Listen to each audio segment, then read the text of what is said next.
When everything breaks, you must not. There will be a moment in your life, maybe more than one, when the ground disappears beneath you.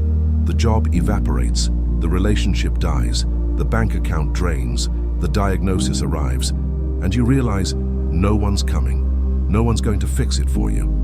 And most people don't even notice you're breaking. This is when most men fold, they hide, they spiral, they abandon themselves, because they never built the strength to hold the line when the line was all that was left. But the Stoic man knows, when the world collapses, you don't collapse with it. You become the still point in the storm. You hold the line, not because it's easy, but because it's the only path to survival, strength, and eventually victory. One, when you can't control the world, you must control yourself. The instinct during collapse is to lash out, to panic, to obsess over what's broken. But Stoicism teaches that external chaos is not your enemy. Internal collapse is. Marcus Aurelius wrote, "You have power over your mind, not outside events. Realize this, and you will find strength." The first battle is not to fix the situation, it's to fix your posture in the situation. Control your breath, control your tone, control your focus, control your actions, because once you master that, the rest becomes manageable. Why this matters? Losing composure guarantees worse outcomes. Clarity begins where panic ends. The world may be on fire, but your mind doesn't have to be. How to apply it? When you feel overwhelmed, repeat, "I control how I respond." Detach from the emotion by naming it, not feeding it. Replace questions like "why me" with "what now?" Reminder, the world doesn't break you. You break yourself by losing your grip on what's still in your hands. 2. Pain is not a signal to quit. It's a signal to dig in. When life falls apart, pain will tempt you to retreat, to shut down, to escape into distraction, addiction, or despair. But that's the exact moment you must dig in. Not to force a win, but to remain standing. Seneca wrote, "Difficulties strengthen the mind as labor does the body." Pain is not a stop sign, it's a call to war. It tells you, this is the training now. Because if you can remain upright during suffering, you become the man no one can move. Why this matters? Pain is the proving ground for strength. Enduring pain teaches emotional discipline. The man who suffers well becomes the man who commands respect, internally and externally. How to apply it? Don't ask, "When will this end?" Ask, "How can I endure with honor?" Track your smallest wins. Even getting out of bed during a breakdown is a victory. Treat each day of hardship as mental weight training. Reminder, every time you stay standing through pain, you get closer to the unbreakable version of yourself.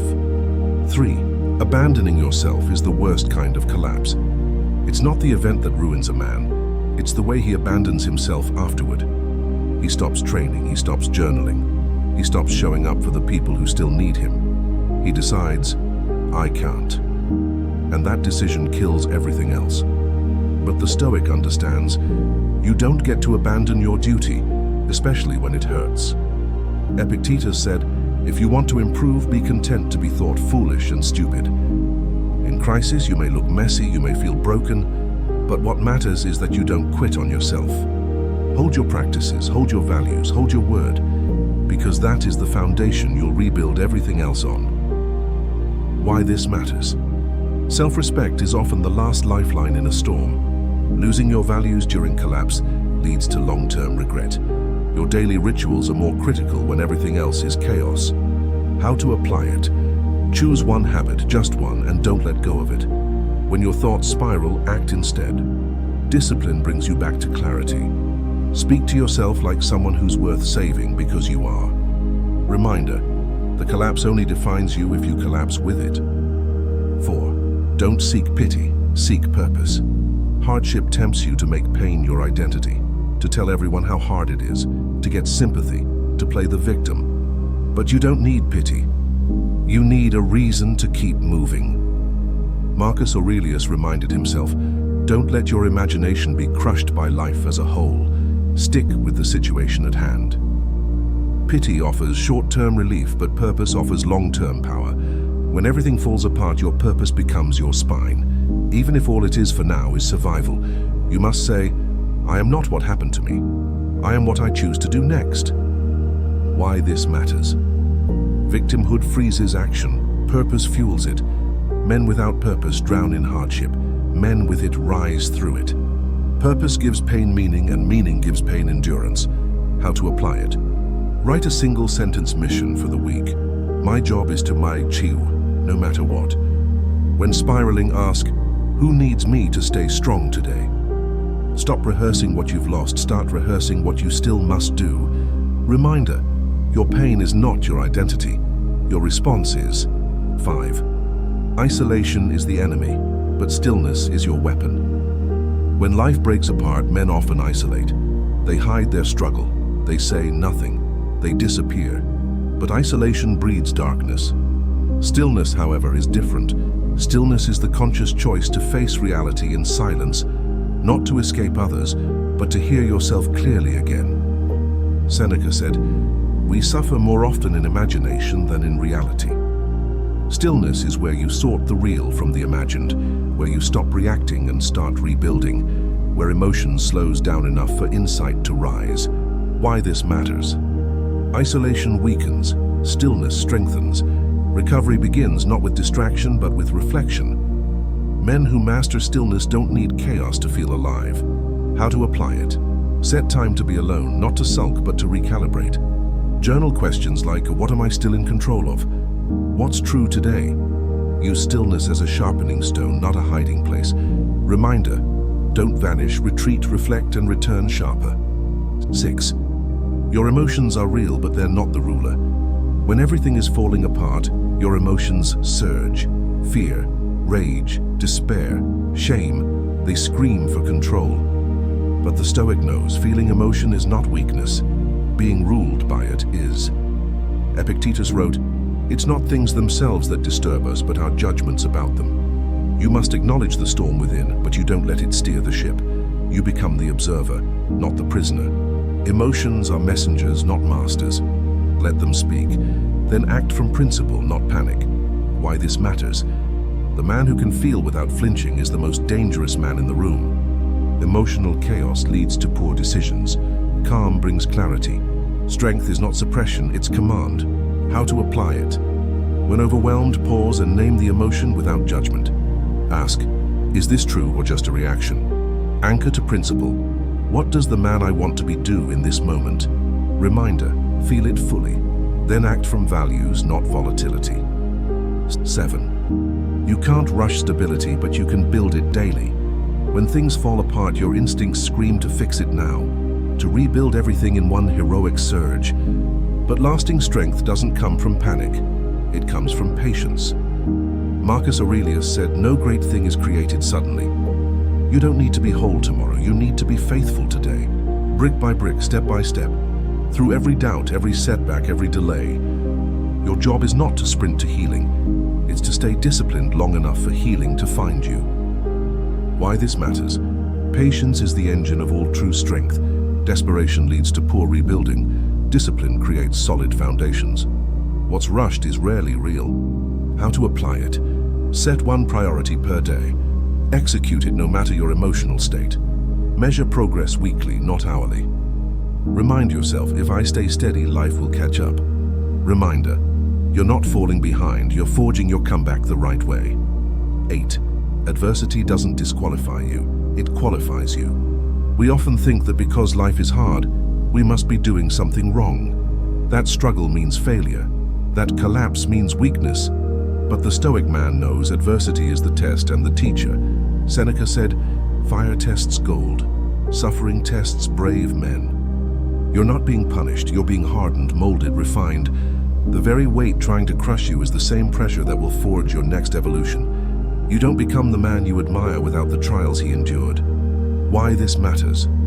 The broken path builds stronger legs. Your scars are not shameful, they're sacred. Suffering gives birth to the strength the world actually respects. How to apply it? Reflect on past trials. See how they built you, not broke you. Don't curse your adversity. Thank it for giving you a worthy battle. Use hardship as raw material for wisdom and future leadership. Reminder, this isn't the end, this is your sharpening. 9. The man who can rebuild himself is truly free. When you hold the line long enough, something incredible happens. You stop fearing collapse. Why? Because you've proven you can rise from it. Marcus Aurelius reminds us, look well into yourself. There is a source of strength which will always spring up if you will always look. You're no longer terrified of losing money, love, status, or structure, because you now know you can rebuild, you can withstand, you can walk through fire and come out sharper. This isn't blind optimism, it's earned confidence. It's not I hope I make it, it's I've walked through worse and I didn't die. I adapted. Why this matters? Resilience gives you fearlessness. Self-rebuilding is the highest form of self-reliance. Once you've rebuilt once, nothing can own you again. How to apply it? Chronicle your survival story.